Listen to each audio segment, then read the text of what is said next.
Of the 300 million Arabs in the Middle East and North Africa, only Israel's Arab citizens enjoy real democratic rights. Now, I want you to stop for a second and think about that.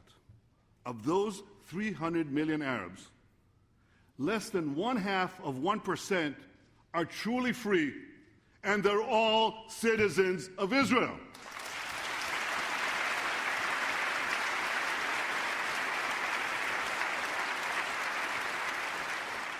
This startling fact reveals a basic truth. Israel is not what is wrong about the Middle East. Israel is what is right about the Middle East.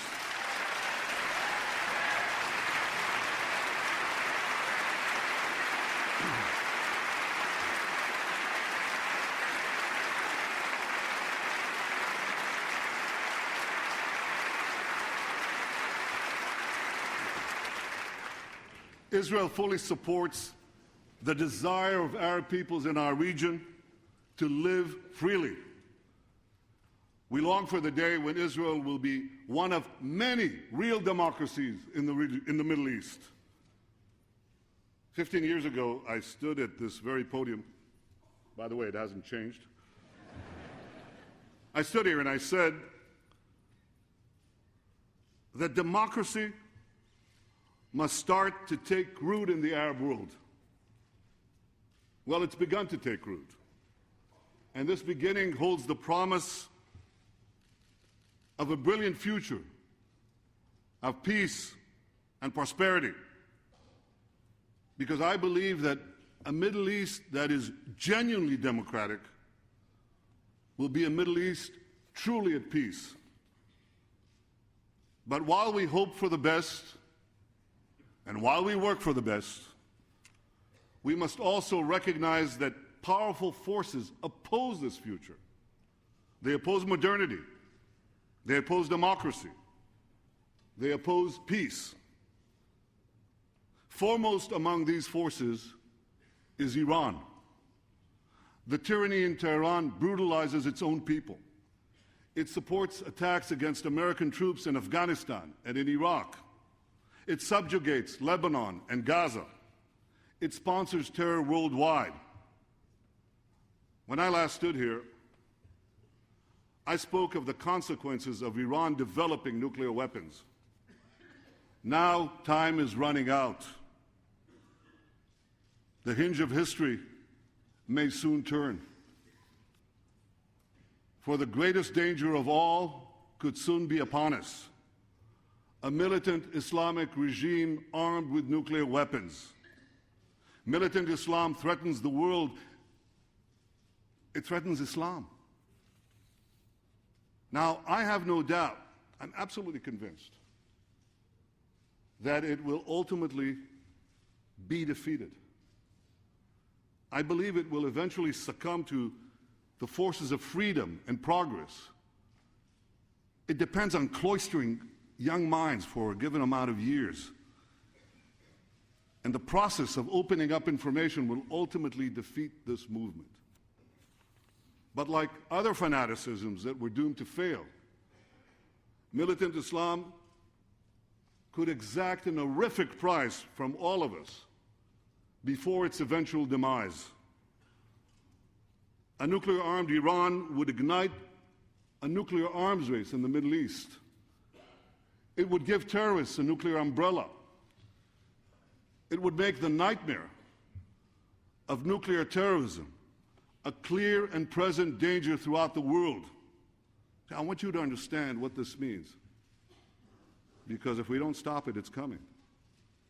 They could put a bomb anywhere. They could put it in a missile. They're working on missiles that could reach this city.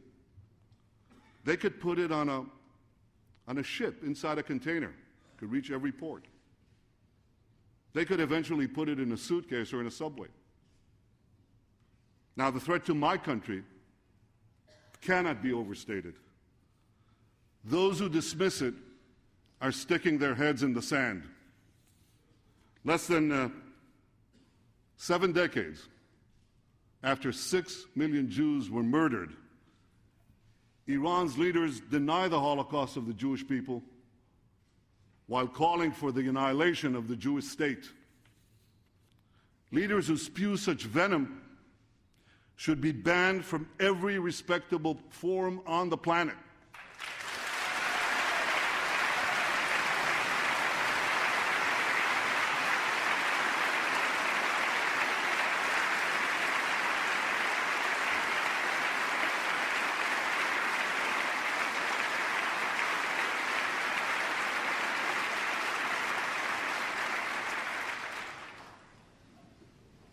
But there's something that makes the outrage even greater. And you know what that is? It's the lack of outrage. Because in much of the international community, the calls for our destruction are met with utter silence. It's even worse, because there are many who rush to condemn Israel for defending itself against Iran's terror proxies. Not you. Not America.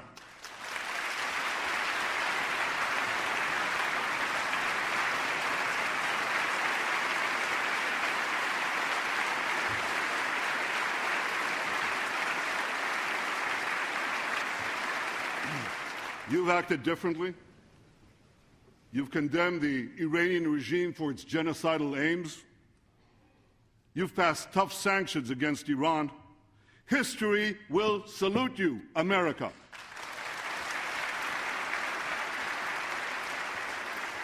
President Obama has said that the United States is determined to prevent Iran from developing nuclear weapons. The president successfully led the Security Council at the UN to adopt sanctions against Iran. You and Congress passed even tougher sanctions. Now, these words and deeds are vitally important. Yet the Ayatollah regime briefly suspended its nuclear weapons program only once, in 2003, when it feared the possibility of military action. And that same year, Muammar Gaddafi gave up his nuclear weapons program, and for the same reason. The more Iran believes that all options are on the table, the less the chance of confrontation.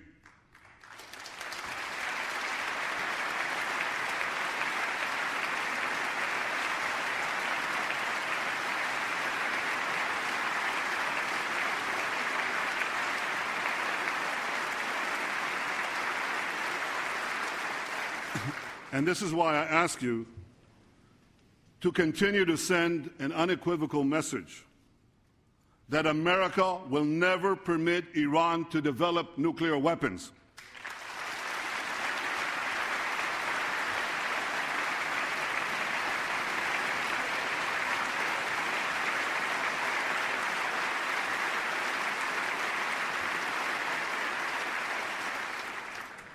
Now, as for Israel,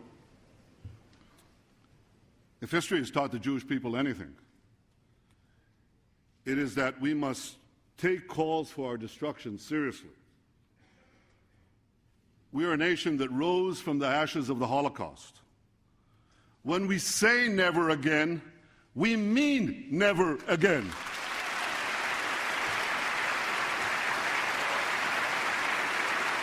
Israel always reserves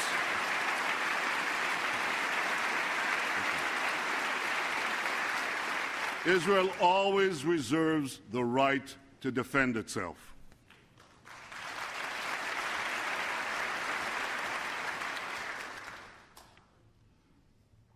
My friends, while Israel will be ever vigilant in its defense,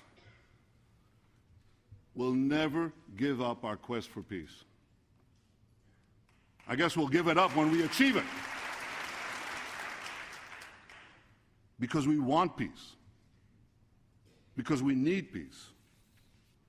Now, we've achieved historic peace agreements with Egypt and Jordan, and these have held up for decades. I remember what it was like before we had peace. I was nearly killed in a firefight inside the Suez Canal. I mean that literally, inside the Suez Canal. And I was going down to the bottom with a 40-pound ammunition pack on my back, and somebody reached out to grab me, and they're still looking for the guy who did such a stupid thing. I was nearly killed there. And I remember battling terrorists along both banks of the Jordan. Too many Israelis have lost loved ones, and I know their grief. I lost my brother.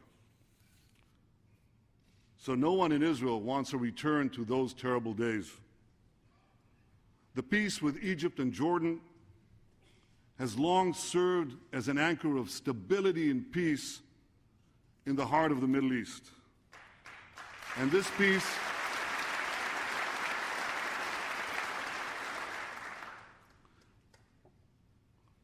should be bolstered by economic and political support to all those who remain committed to peace.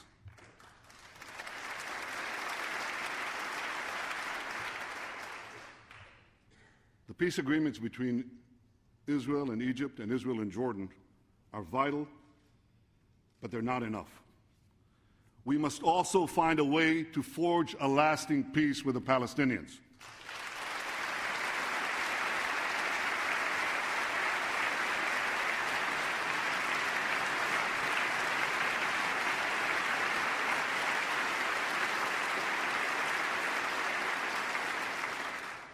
Two years ago, I publicly committed to a solution of two states for two peoples, a Palestinian state alongside a Jewish state.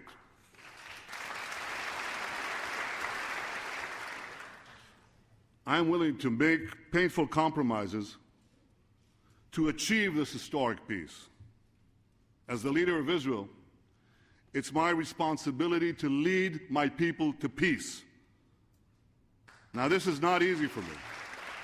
It's not easy, because I recognize that in a genuine peace, we'll be required to give up parts of the ancestral Jewish homeland. And you have to understand this. In Judea and Samaria, the Jewish people are not foreign occupiers.